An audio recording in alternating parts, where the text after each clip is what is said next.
ನಿಮ್ಮ ಹಳೆಯ ಚಿನ್ನದ ಒಡವೆನ ಅಧಿಕ ಬೆಲೆಗೆ ಮಾರಬೇಕೆ? ಆಟಿಕಾಗೆ ಕಾಲ್ ಮಾಡಿ 8880 ಅಟ್ಟಿಕಾ ಗೋಲ್ಡ್ ಕಂಪನಿ. ವಾಲ್ಮೀಕಿ ಅಭಿವೃದ್ಧಿ ನಿಗಮದಲ್ಲಿ ಅಕ್ರಮ ಹಗರಣ ಆರೋಪಕ್ಕೆ ಸಂಬಂಧಪಟ್ಟಂತೆ ಸಚಿವ ಬಿ ನಾಗೇಂದ್ರ ರಾಜೀನಾಮೆಗೆ ಆಗ್ರಹಿಸಿ ಪ್ರತಿಭಟನೆ ನಡೀತಾ ಇದೆ. ವಿಜಯನಗರ ಜಿಲ್ಲೆಯ ಹೊಸಪೇಟೆ ತಹಶೀಲ್ದಾರ್ ಕಚೇರಿ ಎದುರು ನಡೀತಾ ಇರುವಂತಹ ಅನಿರ್ದಿಷ್ಟಾವಧಿ ಪ್ರತಿಭಟನಾ ಧರಣಿ.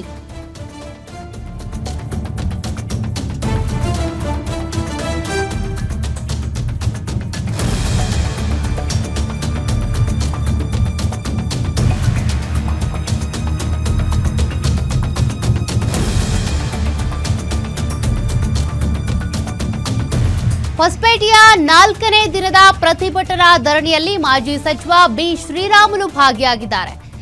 ವಿಜಯನಗರ ಜಿಲ್ಲಾ ಬಿಜೆಪಿ ಪಕ್ಷದಿಂದ ನಡೀತಾ ಇರುವಂತಹ ಪ್ರತಿಭಟನೆ ಇದು.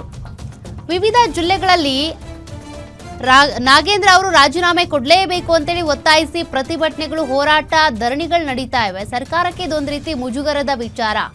ಕಾರಣ ನಾಗೇಂದ್ರ ಅವ್ರನ್ನ ಸಂಪುಟಕ್ಕೆ ಸೇರಿಸ್ಕೊಂಡಿದ್ದೇ ತಪ್ಪಾಯ್ತಾ ಅಂತ ಚರ್ಚೆ ಮಾಡಬಹುದು. ಅದ್ರ ಜೊತೆಗೆ ಕೆಲವರು ಸಮರ್ಥನೆಯನ್ನು ಕೊಡ್ತಿದ್ದಾರೆ. ಸಿಎಂಎ ಸಮರ್ಥನೆ ಮಾಡಿಕೊಂಡ್ರು, ಆರೋಪ ಬಂದಿತ್ತಷ್ಟೇ, ಅದೇನು ಸಾಬೀತಾಗಿಲ್ಲ, ಅವ್ರ ಪಾತ್ರ ಏನು ಇಲ್ಲ ಅಂತ. ಹಂಗಿದ್ರು ವಿವಿಧ ಜಿಲ್ಲೆಗಳಲ್ಲಿ ಬಿಜೆಪಿ ಇರ್ಬೋದು, JDSನವರು ಪ್ರತಿಭಟನೆ, ಧರಣಿ ಮಾಡ್ತಿದ್ದಾರೆ. ವಿಜಯನಗರದಲ್ಲಿ ನೋಡಿ ಶ್ರೀರಾಮುಲು ಅವರು ಕೂಡ ಧರಣಿಯಲ್ಲಿ ಭಾಗಿಯಾಗಿದ್ದಾರೆ.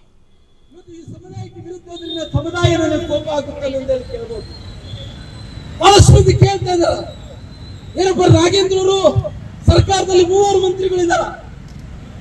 ಆ 3 ಮಂತ್ರಿಗಳು ಏನಿದಾರೋ ಬಹುಶಃ ಈ ಸರ್ಕಾರದಲ್ಲಿ ನಿಮ್ಮ ಹೋರಾಟದಿಂದ ನಾಗೇಂದ್ರ ಅವರಿಗೆ ಕೈ ಬಿಟ್ಟರಿಗೆ ನಾವು ಭ್ರಷ್ಟಾಚಾರ ಅನ್ನೋದು ಸಮುದಾಯ ಅನ್ನೋದು ಒಂದಲ್ಲ. ಸಮುದಾಯನೇ ಬೇರೆ, ಭ್ರಷ್ಟಾಚಾರನೇ ಬೇರೆ. ಇವತ್ತು ಸತೀಶ್ ಅವರು ಜಾರಕಿಹೊಳಿ ಇದ್ದಾರ, ಅವ್ರ ಮೇಲೆ ನಾವು ಇವತ್ತು ಆರೋಪಣೆ ಮಾಡಕ್ಕಾಗುತ್ತೇನ? ಮೊನ್ನೆ ಚಳಿಕೆರ ರಘುಮೂರ್ತಿ ಮಂತ್ರಿ ಆದ್ರು, ನಮ್ಮ ಸಮುದಾಯದ ಅವ್ರ ಮೇಲೆ ಆರೋಪಣೆ ಮಾಡಕ್ಕಾಗುತ್ತೇನ? ಇವತ್ತು ಪರಮೇಶ್ವರ್ ಇದ್ದಾರೆ ಉಪಮುಖ್ಯಮಂತ್ರಿಗಳು, ಅವ್ರ ಮೇಲೆ ಆರೋಪಣೆ ಮಾಡಕ್ಕಾಗುತ್ತೆ? ಅವರು ಕೂಡ ಅಂತಾರಲ್ಲ. ಸ್ವಾಮಿ, ಅನೇಕ ಮಂದಿ ಕೇಸ್ಗಳು ಇರೋದು ಬೇರೆ, ಈ ಕೇಸ್ ಇರೋದಂತದ್ದು ಬೇರೆ. ಯಾರಲ್ಲಿ ಸರ್ಕಾರ ಹಣಕ್ಕೆ ಕೈ ಹಾಕಿದಂತವ್ರು ಯಾರು ಇಲ್ಲ.